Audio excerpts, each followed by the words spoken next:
Sauvez-vous de cette génération perverse et corrompue. Voilà la grâce et la paix, mes bien-aimés dans le Seigneur par Jésus-Christ, le ressuscité du troisième jour. Nous sommes dans une génération qui ramène les gens en enfer. Vous allez vous regarder à gauche, vous regardez à droite, vous regardez en bas, vous regardez devant, derrière vous, il n'y a aucune issue. La seule issue, c'est quand on lève les yeux pour se tourner vers le Seigneur. Ce n'est que lui qui est notre porte de secours. Mais en vérité, dans ce monde, il n'y a rien pour nous sauver. Tout est fait pour nous détruire et nous ramener à la vanité et à la destruction.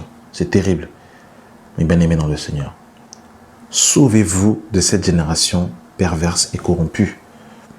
Je m'adresse particulièrement aux jeunes qui sont très facilement amorcés par les convoitises de la vie, de véritablement fuir de cette génération perverse et corrompue. Alors quand vous me dites de fuir, qu'est-ce que j'entends par fuir?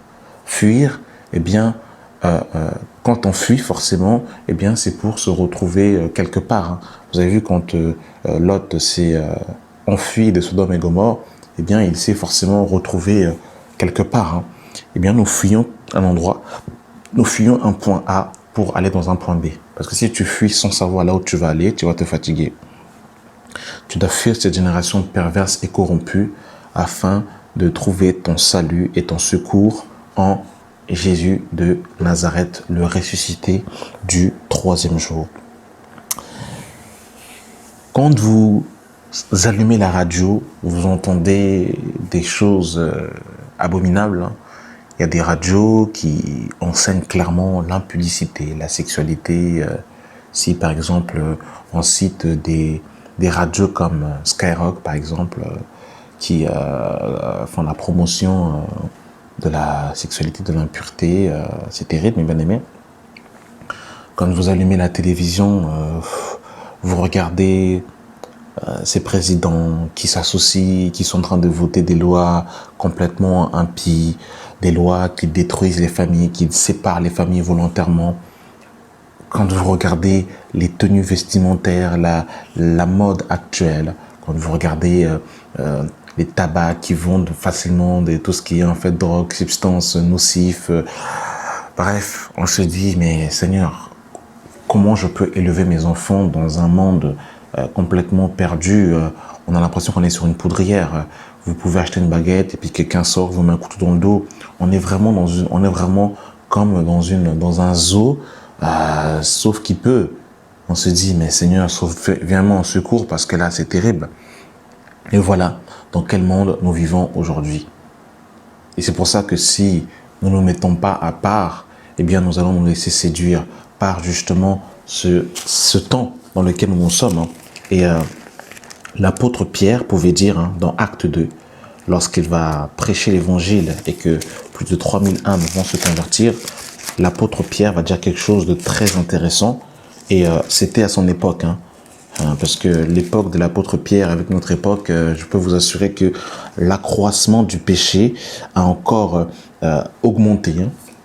Dans Acte 2, à partir du verset 37, on nous dit « Après avoir entendu ce discours, ils eurent le cœur vivement touché et ils dirent à Pierre et aux autres apôtres, « Hommes frères, que ferons-nous » Pierre leur dit, « Repentez-vous et que chacun de vous soit baptisé au nom de Jésus-Christ pour le pardon de vos péchés et vous recevrez le don du Saint-Esprit, car la promesse est pour vous, pour vos enfants et pour tous ceux qui sont au loin, en aussi grand nombre que le Seigneur, notre Dieu, les appellera. » Et par plusieurs autres paroles, il les conjurait et les exhortait en disant « Sauvez-vous de cette génération perverse et corrompue. » Sauvez-vous de cette génération perverse et corrompue.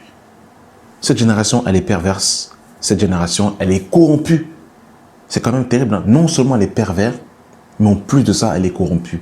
Alors, vous imaginez le nombre de spots publicitaires, de sexualité.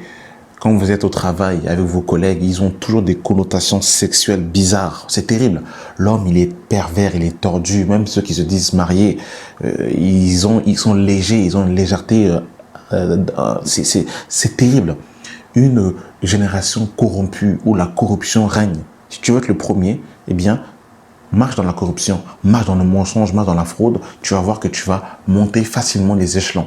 Parce que cette génération, elle a des codes. C'est la perversion et la corruption. Non seulement si tu es pervers et corrompu, tu seras aimé de tout le monde. Tu vas monter rapidement dans les échelons. Mais à quel prix? Vous savez, il y a beaucoup de gens aujourd'hui, pour être même chef d'entreprise, ils sont prêts à tout. Ils sont pervers. Ils sont corrompus dans leur âme. Ils sont prêts à écraser les autres. Ils sont prêts à calomnier, à mentir sur les autres pour soi-disant avoir un poste. Ils sont prêts à éliminer, à tuer des gens. Et on retrouve ça des fois même dans l'église. C'est incroyable, Seigneur, que Dieu nous sauve dans les temps dans lesquels nous sommes. Voilà les temps dans lesquels nous sommes, mes bien-aimés. C'est grave que Dieu vraiment nous aide vraiment de cette génération qui vraiment, Seigneur, sauve-nous. Que Dieu nous sauve. Hein. Regardez ce que Paul pouvait dire à Timothée. Hein. Paul va encourager Timothée pareillement, qui était évangéliste, qui dirigeait une assemblée, et il va exhorter Timothée en lui disant dans 2 Timothée chapitre 2 à partir du verset 22, « Fuis les passions de la jeunesse et recherche la justice, la foi, la charité, la paix avec ceux qui invoquent le Seigneur d'un cœur pur. » Oh Seigneur, sauve-nous. Seigneur, sauve-nous. Fuis les passions de la jeunesse. Il faut fuir cette génération, les mauvaises compagnies, les émissions de télévision bizarres, les conversations étranges. Il faut fuir cela. Je vous dis, parce que si vous ne fuyez pas, le monde va se charger de vous. Ah bah oui, mes amis, c'est terrible. C'est terrible. Regardez dans 2 Timothée 3, à partir du verset 1, on nous dit « Sache que dans les derniers jours, il y aura des temps difficiles, car les hommes seront égoïstes, amoureux de l'argent, fanfarons, hautains, blasphémateurs, rebelles à leurs parents, ingrats, insensibles, déloyaux, calomniateurs, intempérants, cruels, ennemis des gens du bien, traites, emportés, enflés d'orgueil, aimant le plaisir plus que Dieu. » Waouh, que Dieu nous sauve. Nous sommes pleinement dans cette génération. On est dans cette génération. Nous sommes dans cette génération. Mais là où je bénis le Seigneur, c'est que Dieu s'est réservé un peuple qui n'a pas fléchi les genoux devant Baal. Et vous savez, le Seigneur dira que ce qui arrivera au temps de Noé arrivera pareillement à l'avènement du Fils de Dieu. Et c'est vrai que quand on parle du temps de Noé, on parle plus des personnes qui ont péri dans le déluge, mais on ne parle pas de Noé. Et j'aimerais nous dire, mes bien-aimés dans le Seigneur, que dans ces temps de la fin, il y a des Noé qui se mettent à part, qui craignent Dieu et qui construisent leur arche, qui préparent leur famille pour rentrer dans l'arche avant que le Seigneur ne frappe sa colère. Dans Genèse 7, à partir du verset 1, on nous dit « L'Éternel dit à Noé, entre dans l'arche, toi et toute ta maison, car je t'ai vu devant moi parmi cette génération. » Je t'ai vu, juste devant moi dans cette génération. Je t'ai vu juste devant moi dans cette génération. Sois un Lot, mon frère, ma sœur. Sois un juste devant le Seigneur dans cette génération. Marche conformément à la parole de Dieu. Marche conformément aux principes du Seigneur. Marche conformément aux voies de Dieu. Marche conformément à la parole du Seigneur. Sois un Enoch, mon frère, ma sœur. Sois un Enoch. Dans Genèse 5, à partir du verset 51, on nous dit « Enoch, âgé de 65 ans, engendra Mathushéla.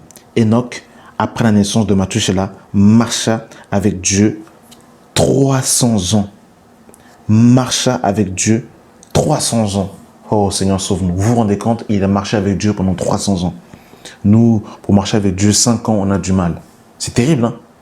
Et on nous dit par la suite, il engendra des fils et des filles.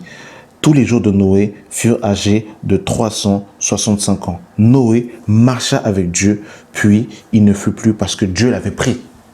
Et Dieu prendra les hommes comme Noé qui marchent avec lui.